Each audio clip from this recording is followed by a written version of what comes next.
अबे गधे, बोर्ड पे नहीं देख सकता था, नाम के साथ ही लिखा है। ओहो, मैंने सोचा था शायद वो उसका फोन नंबर है। एक पंथ दुई काज मुहावरे का वाक्य में प्रयोग। मैडम जी, मुंशीदास मूतन गए, मूतन लग गई पाद, पादत पादत हग दियो, एक पंथ दुई काज। अच्छा ये बताओ, घर के शौचालय बनाने से क्या लाभ हुआ है? कुछ नहीं, हर जगह स्वच्छता रहती है। शाबाश। और पप्पू, अब तुम बताओ और क्या फायदा हुआ है? बस अब और आगे आगे सरकना नहीं पड़ता है।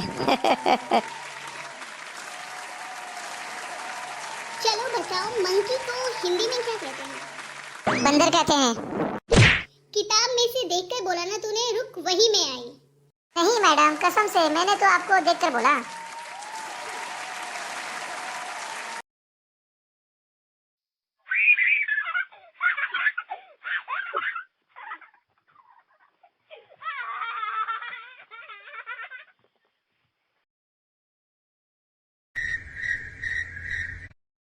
मैं इतनी सुंदर हूँ, मैं क्या करूँ क्या करूँ क्या करूँ?